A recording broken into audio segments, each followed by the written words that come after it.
Are you feeling anxious about managing food allergies at 30,000 feet? In this episode, we're breaking down what you need to know to make flying with allergies safer and less stressful. From packing smart to handling airline policies like a pro. Whether you're planning a family getaway or another type of trip, this episode will have you confidently soaring. Let's get to it. Hey food allergy mama, if you're here, you've likely experienced the scary and lonely food allergy diagnosis with your child. Unfortunately, food allergy parents aren't taught how to navigate the food allergy lifestyle, and it's easy to feel alone and discouraged sometimes. But I'm here to show you that food allergy life doesn't have to feel restrictive, scary, or isolated. I'm Corinna, and I'm a 17-year food allergy mom and food allergy coach at Friendly Pantry Consulting. I specialize in making food allergy life safer and less worrisome for food allergy families like yours. I'm not perfect, but over 17 years, I've learned a lot the hard way, and I'm sharing the secrets and resources you won't hear anywhere else that will help you feel confident living with food allergies faster and easier than I did. From introducing allergens, travel, navigating school, and educating friends and family, this podcast will give you the essential tips and strategies you need to help your food allergy child and family thrive. Welcome to the show. We were in the airport heading home from an amazing family vacation in Hawaii. Our flight was delayed, but we were still in good spirits because of the wonderful vacation we just experienced. Suddenly, everything changed. The gate attendant made an announcement asking people not to consume nuts on the plane. We realized this was for us, and we were extremely appreciative, though we didn't actually expect them to do this.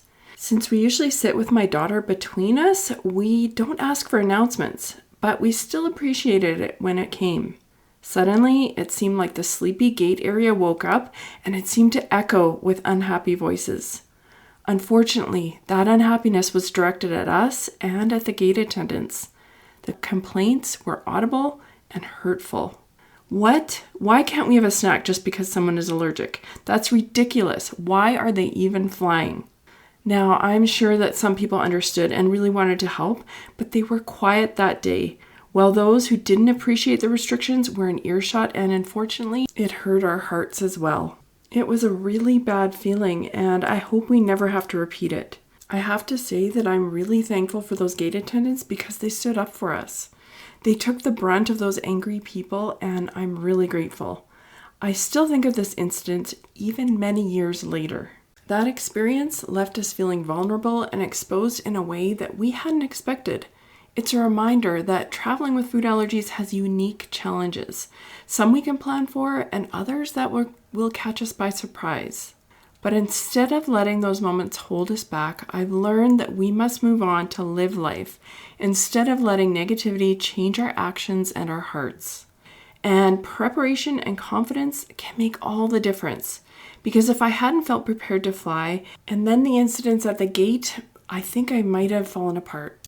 The stress of it all, plus having people being angry, would have wrecked me. So today I'll share some tips that have empowered us to keep traveling and flying with food allergies. Before I start, I have a couple of caveats. Now, the first one is I'm going to say that these tips do not take into account airborne anaphylaxis. Now, airborne anaphylaxis on a plane is controversial because there is anecdotal evidence and stories of it happening, yet the evidence-based data shows that there is a very low chance that airborne anaphylaxis will happen.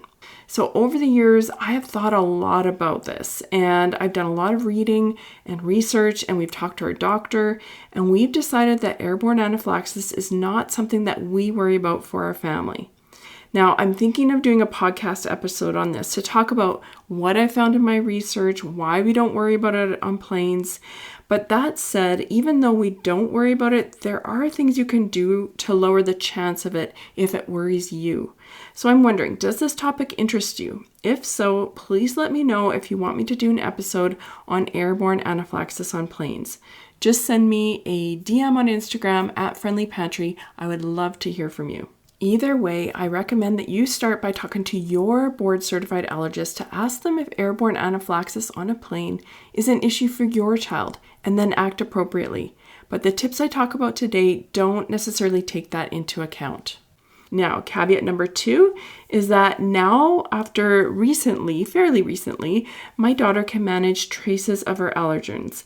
But the tips I'm going to give you and the way I'm going to talk is basically as if she cannot handle traces, because that's how we traveled for most of our lives. It's only been, a year and a half that we haven't. So, and I know that there's many people who cannot manage cross contact. So I'm going to do my best to talk about it as if that's how we are still traveling. All right, let's get to tip number 1, which is to choose allergy-friendly airlines. Now, I wish I could tell you that there are airlines that are amazing with food allergies, but we've been flying for a long time and we've tried several. Unfortunately, the only thing I can say for sure is that airlines are notoriously inconsistent when it comes to food allergies. Even to the point that a flight crew on the way to a trip will be super helpful and allow you to board early with no problem. And on the way home, a different flight crew will be really difficult and not allow you or try and make it hard for you to board early. That said, I think it's important to do a lot of research and decide if the allergy protocols of that airline are going to work for you. Remember that things change quickly, and so it's important to check with the airline that you're booking with at every trip, even if it was, really great the last time. Tip number 2 is notify the airline at time of booking and again at the gate. So I'm going to be honest here. I have become really complacent with calling airlines and telling them about my daughter's allergies at the time of booking because the information never quite makes it to the gate. I'm not sure why, but it just doesn't seem to. Although this has kind of come around to bite us when we were coming home from Portugal. The airline said that we didn't let them know about the allergy, so they couldn't let us board early to wipe it down. I'm not sure if there was kind of like a miscommunication because it seemed like they thought we wanted an allergy meal. I had to explain that we didn't want their allergy meal and just that we wanted enough time to wipe down the seat and the surrounding area. And after a bit of stress and negotiating, it was all okay in the end. They did let us pre-board, but it did cause us that extra stress. So I know now that it is important to contact the airline in advance. Tip number 3 is to bring a safe food supply. And this is why we did not want the airline's allergy meal in the example I just talked about it, because airline food is just not safe to eat with food allergies, even if you request an allergy-free meal. There are no regulations on this, and there's so many incidences where airline food has proven to not be safe. So when you're in the air, it's just not a time to rely on their airline food because it isn't consistent enough. Pack enough allergen-free snacks and meals for your travel day, factor in delays, and bring it all in your carry-on. Remember, because you have it in your carry-on, you are going to have to avoid foods with too much liquids because there's that liquid requirement. You'll also want to avoid fresh fruits or veggies because they are often not going to be acceptable to customs wherever your destination is. Don't forget to bring enough food for the way home as well. Along that line of thinking is airport food. So when we cannot get direct flights and we need to connect in other cities, we try to avoid the airport food if possible because we want to be extra safe. We want to avoid cross contact in as many ways as possible, and safety is the most important when we're traveling. So we usually stick to safe, packed food with the exception of buying, let's say, an unpeeled banana or an orange. And you can find these in the airports if you look. Now, as a side note, if you are having a hard time deciding how much food to bring, what food to bring, I have some cheat sheets in my food allergy travel workshop where they're planning and packing sheets that are going to help you figure out how much food to bring so you don't run out, or that you don't have to pay all these extra fees in luggage for all the extra food you're taking. So check out the Food Allergy Travel Workshop, www.friendlypantry.com/travel, and that will really help you to figure out what to pack and how much. All right, let's move on to tip number 4, which is to carry your medications and your anaphylaxis emergency plan. So we like to bring 2 sets of epinephrine devices for a total of 4. And that way, if you lose a set while you're traveling, you have a spare back in your hotel room. Always carry epinephrine in your carry-on because the checked luggage goes through a large temperature change, which may damage the epinephrine.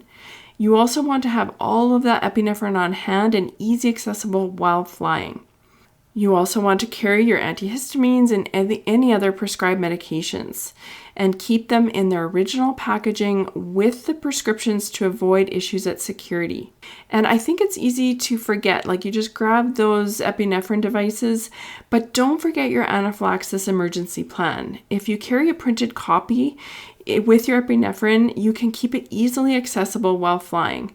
And we always put ours with our injectors in a plastic bag so it can be easily grabbed and seen by security. Tip number 4 is to have your child wear a medical alert ID. So this is going to indicate their allergy to alert others in an emergency. So if your child ever got separated from you, you want those adults who find them to be aware of their allergy. So this is, I think, it's something that you might not think about, but I think it's really important. Tip number 6 is to notify TSA agents about your medications. And many times what I do is just put the epinephrine in its own clear plastic bag and then take them out of my carry-on so the agents can see them easily. Because you are allowed to carry epinephrine auto-injectors and liquids like safe food or medications exceeding the liquid amount if it's medically necessary. Even so, I do find it a hassle to exceed the limits of liquid because they are going to do extra checks. And if I can avoid it, I'm going to try and stay within the allowed liquid amounts. But I realize this isn't always possible.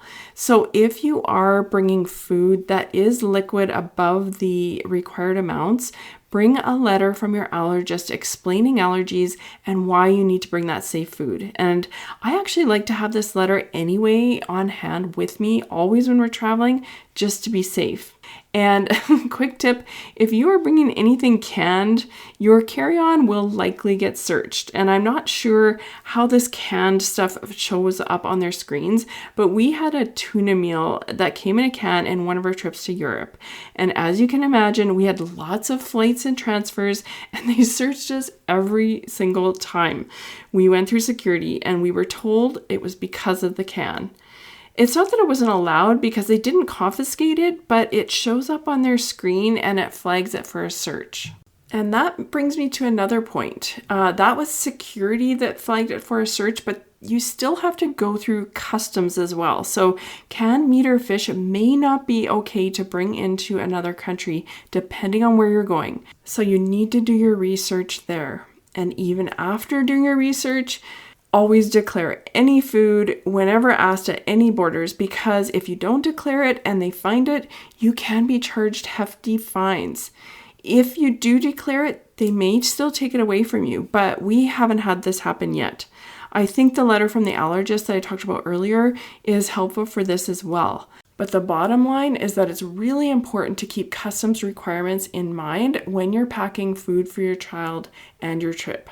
Tip number 7 is to board early and clean your area. So when you board the plane, wipe down your seat, your tray table, your armrests, and anything else you might touch with disinfectant wipes. Don't forget the seatbelt buckle and the buttons above your head. Keep lots of wipes on hand so you can wipe before eating and after moving around the cabin as well. And tip number 8 is to remember that flying with food allergies is totally doable. I know the stories I've told you in this episode may make it seem like flying with food allergies is scary or maybe even just overwhelming. But here's the truth. It's doable with the right preparation and mindset. I share the tough parts of our past journeys not to scare you, but to prepare you. I've been there, I've learned the hard way, so you don't have to. And that's why I created my food allergy travel workshop, to give you the tools, strategies, and the confidence to make travel not just manageable, but enjoyable for your whole family. Let me help you skip the learning curve so you can confidently travel with food allergies. To learn more, just go to www.friendlypantry.com/travel. So what do you think? What has been your experience flying with food allergies? Do you feel confident or worried? Let me know. I love hearing from you. And if this episode helped you, please leave a 5-star review. This helps other families find this podcast and also lets me know your thoughts. Thanks for listening, and bye for now. Before you go, Mama, if you love this episode and want deeper support, head over to friendlypantry.com to see how we can partner together to keep your food allergy child safer and worry less. There's no need for wasting time searching all over Instagram, TikTok, and the web to get the practical knowledge you need for your family. While you're there, grab your free Food Allergy Kids Empowerment Guide or the newly diagnosed checklist today. Topics are not medical advice and are the opinions, views, and property of Friendly Pantry Consulting Incorporated. All rights reserved. Always contact your board-certified allergist immunologist for health advice.